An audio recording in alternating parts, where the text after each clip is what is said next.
말씀과 기도로 거룩하여짐이라, 이런 말씀이 있습니다. 경건생활이라고 하는 것은 말씀과 기도죠. 그래서 말씀으로 길을 찾고 기도로 힘을 얻습니다. 경건생활이면서 동시에 하나님을 경외하는 삶입니다. 무슨 일을 만나든지, 큰 일을 만나든지 작은 일을 만나든지 말씀 읽으면서 길을 찾고 또 기도하면서 그 말씀대로 행할 수 있는 또 힘을 얻고 간구하고 이제 그렇게 되는데, 저를 따라서 합시다. 성경으로 길을 찾고 기도로 힘을 얻는다. 저기 위에도 한번 해보세요. 저 위에만 한번 해봅시다. 위에만. 제가 너무 위에 좀 소외한 것 같은데 죄송하고, 위에만 한번 해봅시다. 성경으로 길을 찾고 기도로 힘을 얻는다. 예, 잘하셨어요. 위에도 우리 성도님들이 계십니다. 일식은 못해도. 자, 우리 한번 구호로 한번 해보겠습니다. 이름 하나를 짓더라도, 아이 이름 하나를 짓더라도, 그냥 뭐 생각나는 대로 뭐 인터넷 뒤지고 뭐 그렇게 하지 말고, 기도하면서 또 성경 보면서 이름 정하고 또 결정하고, 이렇게 하나님을 경외하는 삶입니다. 자, 구호 준비하면 야 하세요. 구호하면서 내가 그런 삶을 살겠습니다, 그런 다짐도 하셔야 됩니다. 구호 준비. 성경으로 기도로, 성경으로 기도로. 네, 할렐루야. 좀 오늘 서론이 좀 깁니다. 또 오늘은 좀 제가 좀 마음이 좀 편해요. 왜냐하면 오늘은 동영상을 제가 2개 보여드릴 겁니다. 시작할 때, 끝날 때. 첫 번째가 한 3분 정도 되고, 맨 설교 마지막에 하는 건 7분 정도 됩니다. 그러니까 10분 정도는 제가 안 해도 돼요. 저는 한 20분, 한 15분에 20분 정도만 하니까 좀 제가 마음이 좀 편해요. 그래서 좀 여유롭게 합니다. 저를 따라서 하시죠. 사랑하는 마음을 주세요. 다시 한번 사랑하는 마음을 주세요. 어떻게 여러분, 뭐 자녀들은 더 웬만큼 더 사랑한다고 하실 것 같으니까, 여러분 남편을 사랑하세요? 아니, 어떻게 소리가 별로 이렇게 시원찮아요. 정말 시원찮네요. 남편에게 아내를 사랑하십니까? 그거 봐요. 남자들은 벌써 힘이 탁 있잖아요, 벌써. 자녀를 사랑하시죠? 부모를 사랑하십니까? 예. 그래서 사랑하는 마음이 있는가, 또 그리고 어떻게 사랑하는 마음을 가질 것인가 하는 내용을 좀 다루려고 합니다. 사랑이 없으면 천사의 말을 할지라도 울리는 꽹과리와 같고, 모든 재산을 다 바쳐서 구제해도 유익이 없고, 또 내 몸을 불사르게 내어줄지라도 사랑이 없으면 아무 유익이 없다고 성경은 말씀을 하고 있습니다. 그래서 이 사랑하는 마음, 또 이제 본인 자기 자신도 좀 사랑할 필요가 있습니다. 저는 저에 대해서 좀 자학하는 마음이 좀 많아요. 조그만 일 좀 실수해도 왜 자꾸 막 자학하는지 모르겠어요. 왜 그렇게 일을 했는지, 그런 마음도 좀 있거든요. 근데 자기 자신도 사랑하는 마음이 좀 있어야 될 거라고 봅니다. 그래서 오늘 제목이 이제 사랑하는 마음인데, 예수님께서 이제 이 땅에 오셨죠. 우리의 죄와 허물을 용서하시기 위해서, 또 평안을 주시기 위해서, 우리를 또 강건하게 하기 위해서 이 땅에 오셨는데, 이 3년의 공생의 생활의 후반부에 이제 예수님이 이 모든 공생의 생활을 접고, 이 최종적으로 예수님이 하셔야 될 일, 십자가에 달려 인류의 죄를 대속해서 죽으시는, 하나님께 받은 그 사명을 감당할 때가 된 거예요. 그래서 그것을 예수님이 직감하셨습니다. 직감하시고, 이제 내가 내 인생을 정리할 때가 됐구나. 그때 나이가 한 33살 정도니까요. 하나님의 어떤 특별한 사명이 아니면 할 수 없는 일입니다. 그때 예수님께서 이런 말씀을 하시고 생각을 하셨다는 건데, 다시 한번 읽어보겠습니다. 13장 1절 말씀 시작.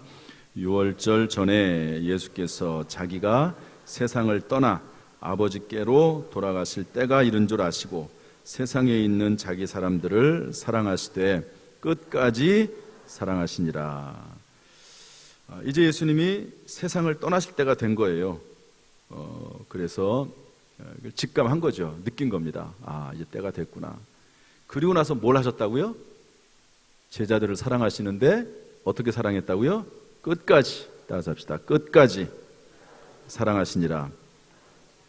저는 오늘 이 말씀 속에서 사랑에 관한 교훈을 좀 배우고 또 중요한 기도 제목을 좀 얻으려고 합니다.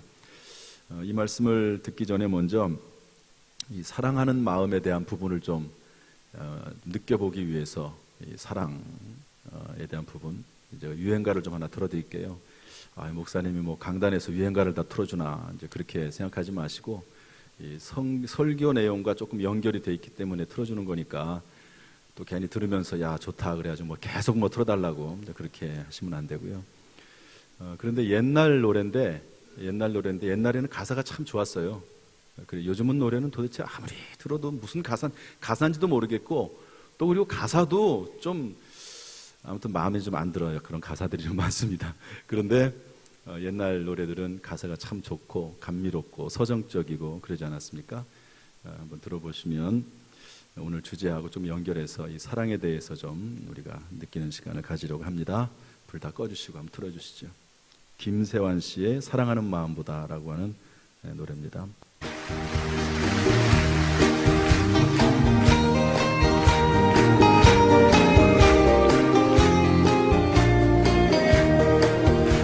사랑하는 마음보다 더 좋은 건 없을까? 사랑받는 그 순간보다 흐뭇한 건 없을까?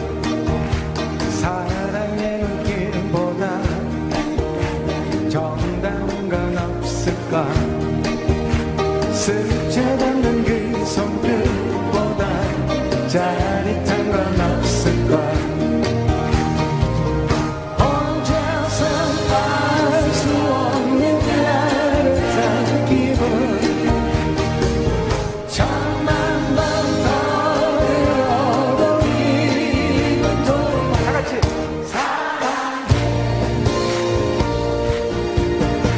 사랑하는 마음보다 신나는 건 없을까?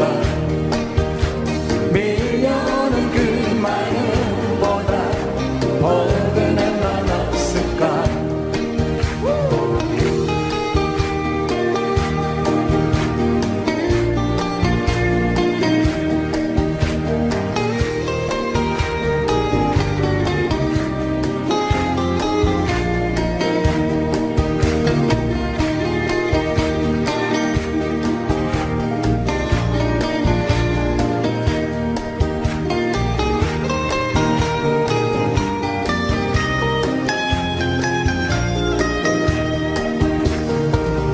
혼자서 알 수 없는 야릇한 행복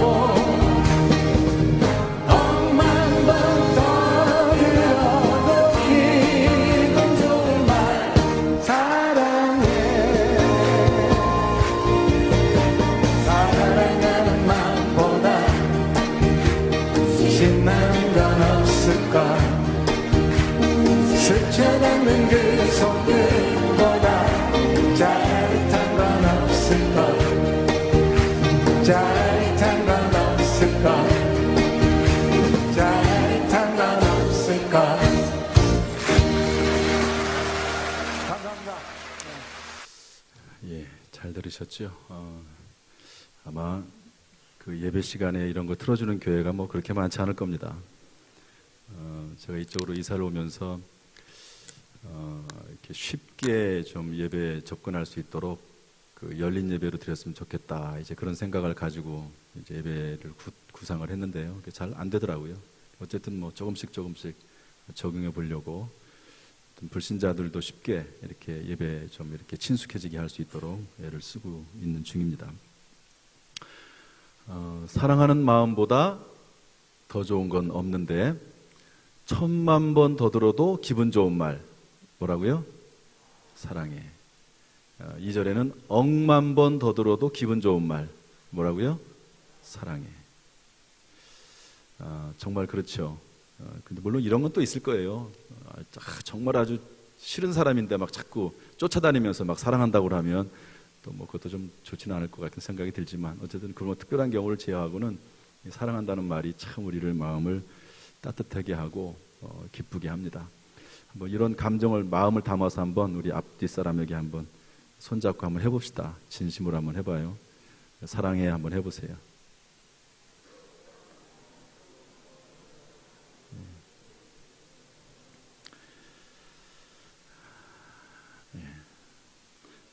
오늘 본문의 말씀을 가지고 같이 사랑에 관한 몇 가지 교훈을 나눠보겠습니다.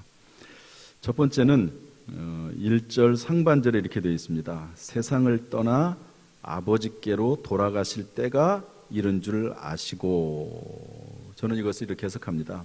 마지막 순간에는 사랑밖에 없다. 우리 베드로전서 3장 8절 말씀 한번 읽어보겠습니다. 시작. 마지막으로 말하노니 너희가 다 마음을 같이하여 동정하며 형제를 사랑하며 불쌍히 여기며 겸손하며. 마지막으로 말한다, 이 말은 이제 끝으로 이야기한다는 말이죠.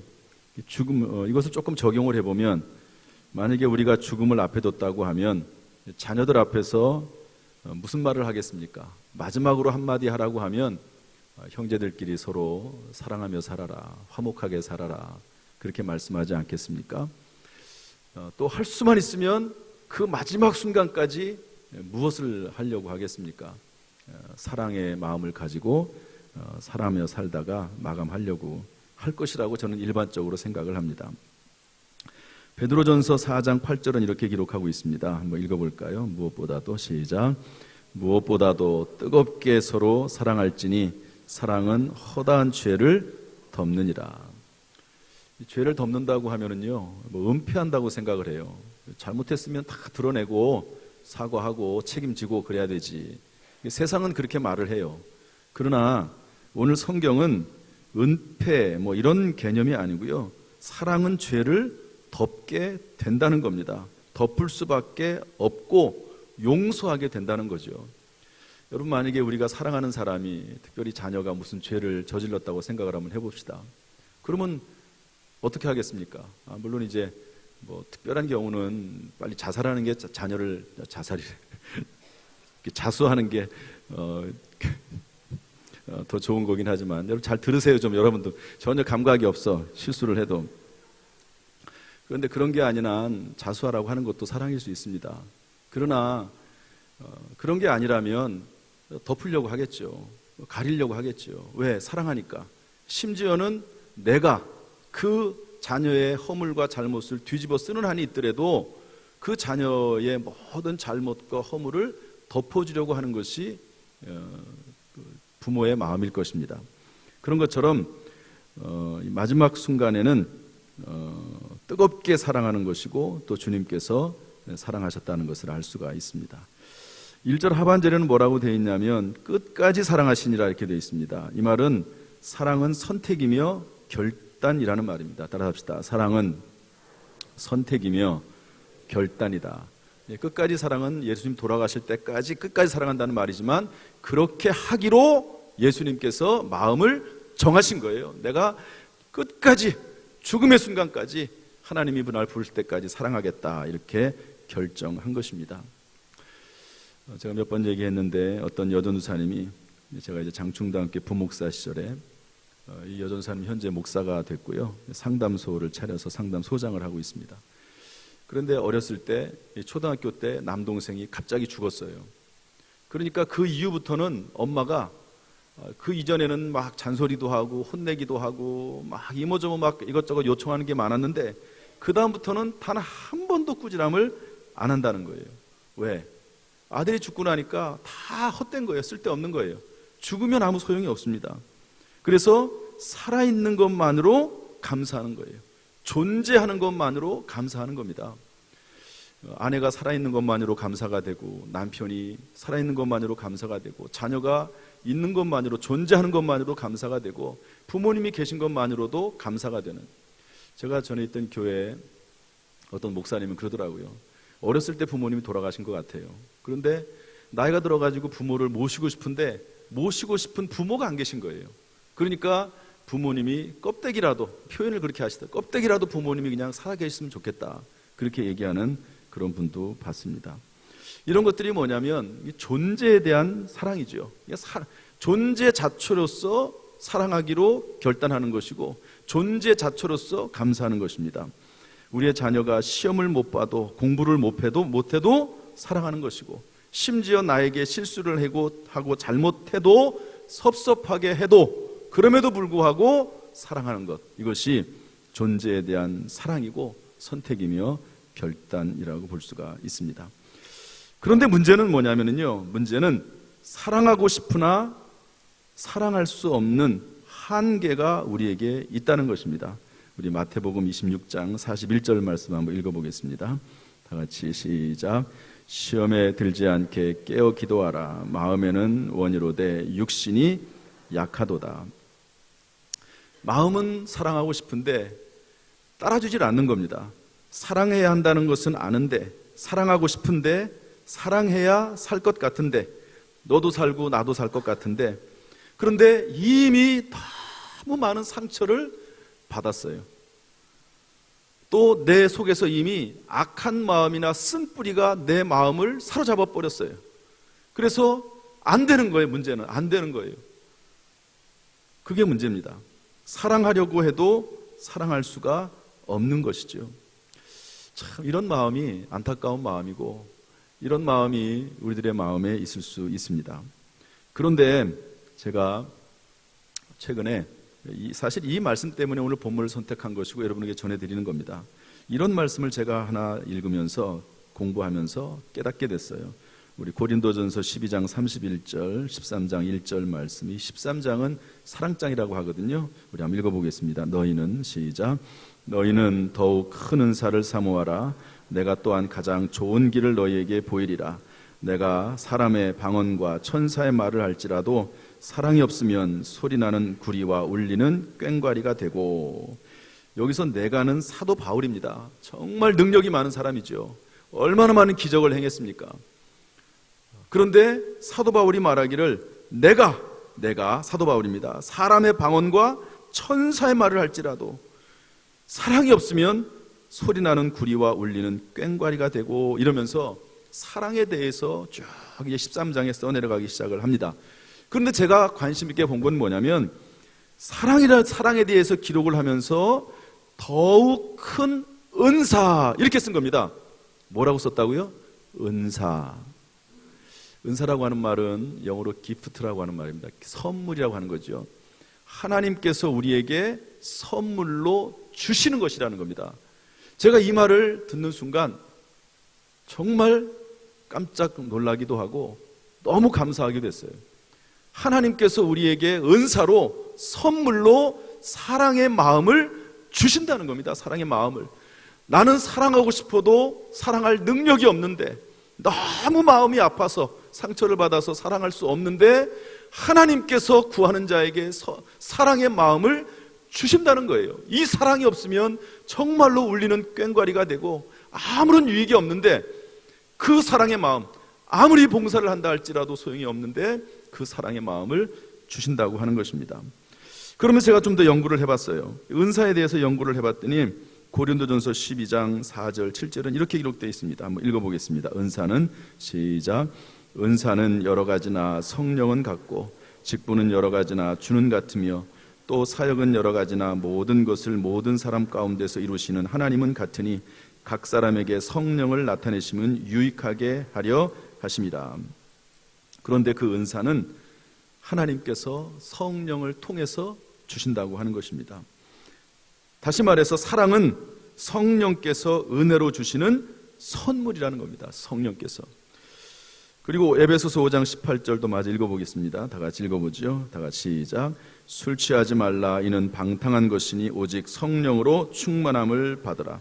성령 충만하고 하라고 명령하셨고요. 성령 받는 것이 주님의 뜻이라는 것입니다. 다시 말해서 성령 받아서 사랑으로 채워지는 것은 하나님의 뜻이라는 것이죠.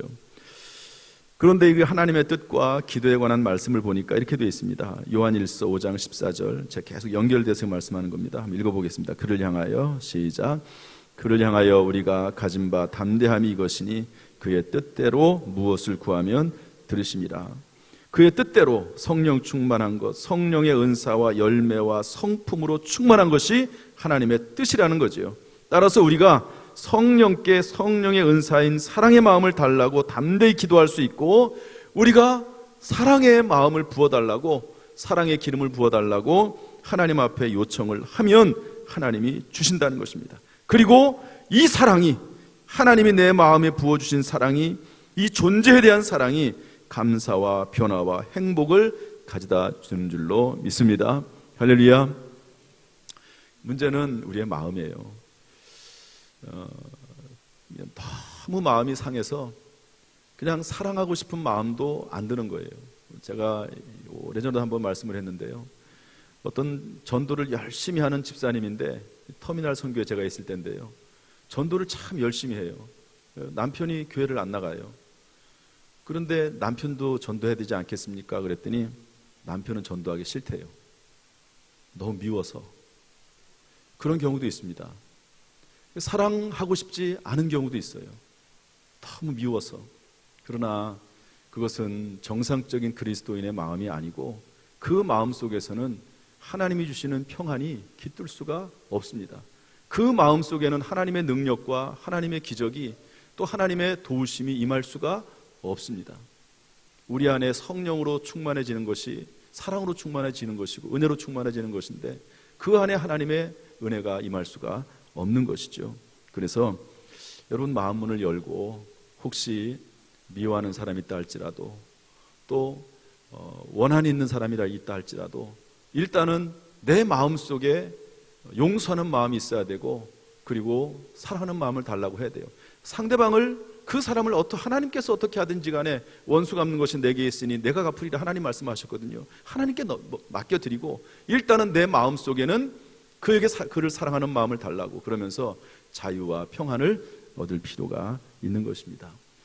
오늘 저는 여러분들에게 권면하고요, 또 저도 마찬가지입니다. 하나님, 사랑의 마음을 주옵소서, 사랑하는 마음으로 채워주시고 사랑의 기름을 부어 주옵소서. 이렇게 순간순간마다 미움이 생길 때, 분노가 생길 때, 원망이 생길 때 하나님을 믿고, 성경 말씀을 믿고 사랑의 은사를 부어달라고 기도하는 저 여러분 될 수 있기를 주님의 이름으로 축복합니다.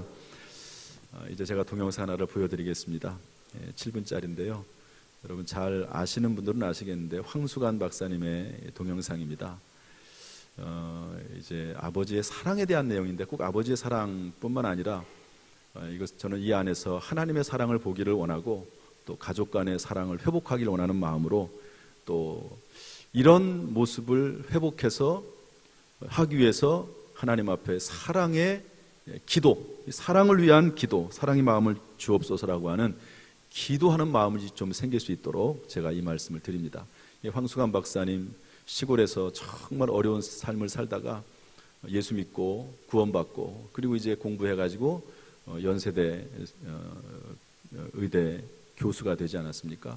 그리고 이제 여기저기 다니면서 복음을 전하고 간증하는 그런 분이 됐는데요. 이분의 좀 이야기를 들으면서 하나님, 우리 교회에, 또 우리 가정에, 우리의 삶 가운데 사랑으로 충만하게 해달라고, 그래서 이 사랑이 기본적으로 내 마음을 좀 편하게 하고 기쁘게 하고, 또 하나님이 역사할 수 있는 그런 좀 심성이 될 수 있도록 그런 마음으로 이 동영상을 들었으면 좋겠습니다. 한번 틀어주시죠. 강의 주제를 이렇게 잡아봤습니다. 강의 주제를 5 빼기 3은 얼마입니까? 좀 다 꺼주세요. 아이고 잘하신다. 그 다음에 2 더하기 2는 얼마입니까? 아이고 더 잘하시네. 이 뜻이 뭐냐 하면요, 5회를 3번만 생각해 주면 2회가 생기고, 5회를 3번만 생각합니다. 2회를 2번만 해주면 사랑이 생깁니다. 제목만 봐도 멋있지요? 여러분요, 가정이 얼마나 중요한지 압니까? 여기서 있는 황수환 박사는 가난한 농부의 아들로 태어났습니다. 근데 우리 아버님은 특징이 하나 있어요. 자식들을 잘 안아줘요. 들에 일하시다도 제가 아장아장 들어가면 손 씻고 올라와서 또 열차를 탁 안아줘요. 안아주면서 저렇게 하는 말이, 수관아, 너는 가난한 농부의 아들이지만 공부 열심히 해라. 그러면 내가 속옷을 팔아넣고 책 사줄게. 내 속옷을 팔아넣고 꼭 공부시켜줄게. 난 어릴 때 그 말씀이 내 가슴속에 아로새겨져서 감동을 받고 공부를 열심히 해서 깡촌에 사는 어린 소년 황수관이가 우리나라 최고 명문 연세대학 교수가 돼요. 우리 아버님의 그 말씀 한 말씀이 진짜 이렇게 합니다. 부모님의 사랑은 하늘보다 높고 바다보다 깊은 것이 부모님의 사랑입니다. 우리 아버님 살아계실 때 이 나이에 학교 출근하기 위해서 아버님 어머님은 잘 다녀오겠습니다. 얘 잠깐 얘야 길 조심해라, 차 조심해라, 빨간불은 서야 되고 파란불은 가야 된대. 그거 누가 모르나? 그것이 부모님의 마음입니다. 부모님은 자식을 나이가 아무리 들어도 어린애로 보는 거예요. 70살 노인 50대 아들하고 같이 지하철 타면서 표를 썼으면서 깜빡 잊어버리고 어른표 하나 하고 애표 하나 하고.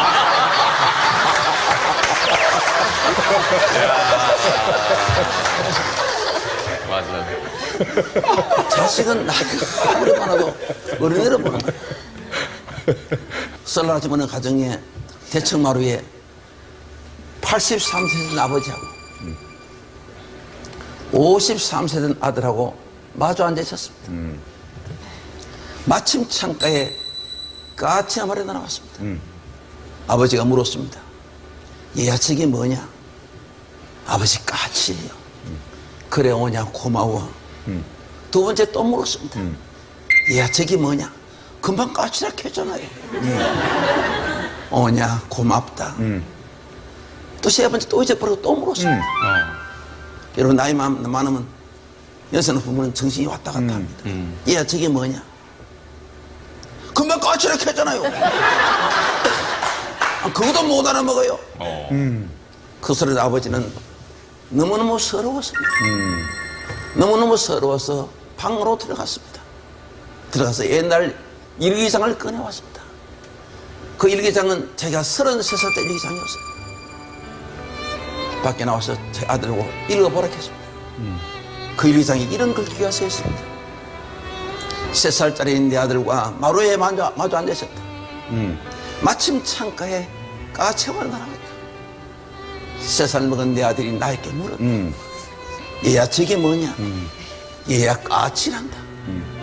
내 아들은 연거푸 23번을 물었다. 아까 뭐야? 아까 뭐야?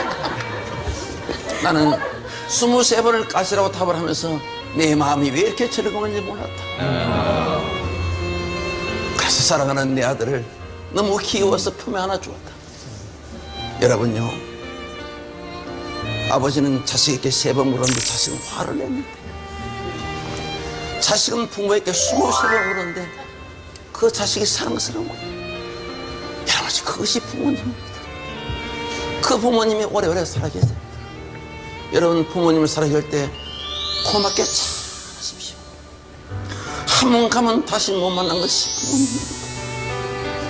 부모님 살아계실 때 고맙게 잘 하십시오. 제가 인터넷에 글이 하나 올라왔는 것을 여러분들 한번 읽어드리겠습니다. 제목이 시아버지의 문자 메시지. 내게는 특별한 2개의 핸드폰이 있습니다. 한 개는 내 것이고 다른 하나는 하늘나라에 계신 시어머니의 것입니다. 제가 시부모님께 핸드폰을 사드린 건 2년 전 2분의 결혼 기념일에 커플폰을 사드린 것입니다. 문자 기능을 알려드리자 2분은 며칠 동안 끙끙대시더니 서로 간에 문자도 나누게 되었습니다. 그러던 시어머니께서 갑자기 암으로 돌아가서 유품 가운데 핸드폰을 며느리인 제가 보관하게 되었습니다. 그리고 한 달 정도 지날 무렵 아버님이 아파트 경비 일을 보러 가신 후에 띵동 하고 어머니 핸드폰으로 문자 메시지가 들어왔습니다. 여보, 오늘 야간 좁니까? 저녁을 어머니랑 맛있게 드시고요. 순간 나는 놀랐습니다. 혹시 어머니 돌아가신 충격으로 아버님께서 치매 증상이 온 것이 아닌가 하는 불길함이 몰려왔습니다. 그날 밤 또 문자가 날아왔습니다. 여보, 추운데 이불 덮고 잘 자구려. 사랑해요.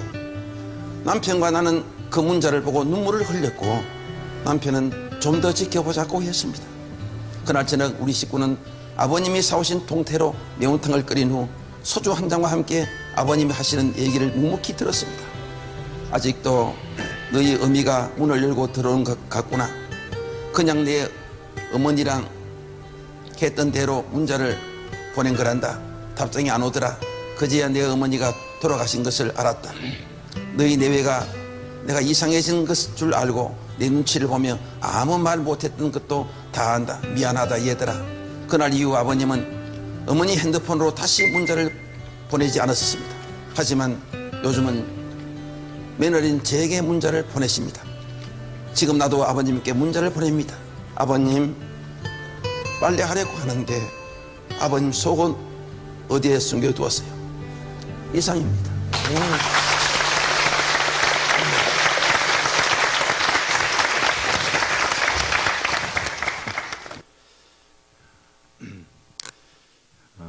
우리 교회 모든 성도님들의 가정이 또 우리 교회가 정말 사랑으로 충만해지기를 주님의 이름으로 축복합니다.